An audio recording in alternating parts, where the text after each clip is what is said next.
এরকম ভুল করে থাকে আমাকে ক্ষমা করে দিও প্লিজ। গাইস আমি আরেকটা কথা বলতে, সেটা হচ্ছে সাবিকে অনেক কষ্ট দিয়েছে, আমি অনেক জ্বালাইছি, আপনাদের অনেক জ্বালাইছি। আহা, নাটক নাটক তা আপনি 2020 সাল থেকে তো শুরু করছেন এই নাটক, আর কতদিন? এখন তো যুগ পাল্টাইছে, মুভি টুভি করেন, বোকাচোদার মতো নাটকের যুগ তো এখন আর নাই, আপনার তো বোঝা লাগবে তাই না?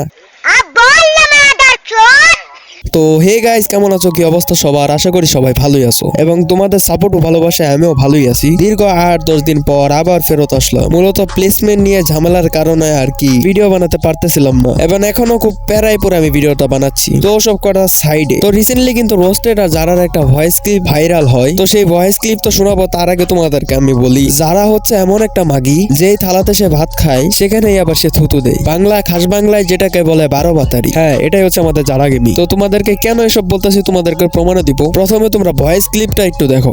দেখা করতে যাও, তোমার না করছি আমি, না করছি নাকি আমি? ওকে তাহলে যে আচ্ছা ঠিক আছে, আর রিলেশন এখানে শেষ, ঠিক আছে? আমি কোন এরকম 420 টাইপস ছেলের সাথে রিলেশন করতে পারবো না। আমি কি 420? এই কথাবার্তা সাবধানে বলতি, কথাবার্তা সাবধানে বল, নাই কানে নিচে লাগাই দেবো। হ্যাঁ, 420 রোস্টেড হচ্ছে 420। এখন রোস্টেড আগে কি করছে এটা আমি জানি না, তবে বর্তমানে যদি তোমরা দেখো রোস্টেডের চ্যানেলে যারার একটা ভিডিও তোমরা পাবা না। যারার সাথে রোস্টেডের ব্রেকআপ হওয়ার পরে রোস্টেড কোনো মেয়ের সাথে টাঙ্কি মারতে যায় নাই, না তো এরপরে করছে কোনো স্ক্রিপ্টেড ম্যাচ, না তো এরপরে করছে কোনো স্ক্রিপ্টেড ম্যাচ। এক কথায় বলতে গেলে সে inactive and gameplay video upload করে যাচ্ছে। কিন্তু খানকি মাগি, তুই যে রোস্টেডে 420 বলস, আর রিলেশন এখানে শেষ, ঠিক আছে?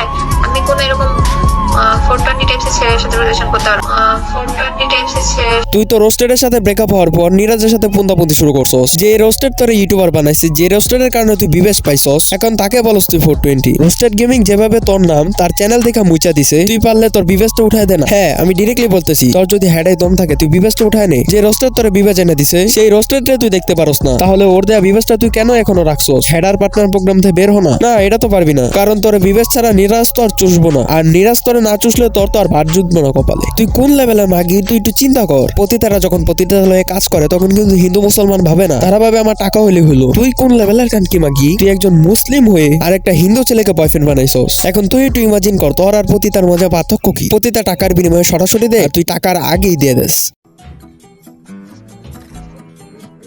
শুনতে কষ্টকর হলেও কিছু করার নাই, ছোটখাটো হলেও আমি একজন এক্সপোজার। আমার কাজ ভণ্ডামি প্রতারণা এক্সপোজ করা। তোর আর রোস্টেডের ভিতর কি পুন্দাপুন্দি এটা আমার দেয়ার বিষয় না। আমার কথা হচ্ছে তুই কিছুদিন পর পর এই নাটকগুলা কেন সাজাস? দিন দুনিয়া এখন আপডেট হয়েছে, তোর বোঝা দরকার 2020-21 নাটক এখনো চলে না। তুই নিজে না স্বীকার করলে কি হইব? নিরাজ কিন্তু তোর বউ মানে। এখন তোরা প্রাইভেটে কি করবি জানি না, কিন্তু পাবলিক প্লেসে ইউটিউবে এসব পুন্দাপুন্দি করার কিসের মানে? ইউটিউবে এসে তুমি তোমার সব দেখাই দিবা আর আমরা ছাড়া দিব, এটা তো হইব না। তুই একমাত্র মেয়ে যে 2020 থেকে রোস্ট হইতে হইতে এই যে 2025 পর্যন্ত চলে আসছিস, এখনো তার ভুল কিছু যায় নাই। তোর এমন কোনো বিষয় নাই যেটা রোস্ট হওয়ার যোগ্য না। আর তুই মাগে এখনো এই পুন্দাপুন্দিটা ছাড়লি না। কই তোর বড় বাতার রোস্টের তো শুধরে গেল, তুই শুধরাতে পারলি না কেন? কথায় আছে না, কয়লা তুলে ময়লা যায় না, এটার পরিপূর্ণ প্রমাণ হচ্ছিস তুই। By the way guys, voice over করতে ভীষণ প্যারা হইতাছে, অনেক কষ্ট কইরা ভিডিওটা করলাম আর কি। এন্ড নেক্সট কোন টপিকে ভিডিও চাও কমেন্ট করো, এবং যেহেতু রোজা রমজান মাস আসতেছে তাই ভিডিওটা একটু কমিয়ে দিতে হবে। তবুও আমি আমার বেস্ট ট্রাই করব, ফুল মাসে মিনিমাম 4টা ভিডিও তো দিবই। তো নেক্সট কি টপিকে ভিডিও চাও কমেন্ট করো। এন্ড আজকের মতো এই পর্যন্তই। Thank you for the watching. Tata, take care, আল্লাহ হাফেজ।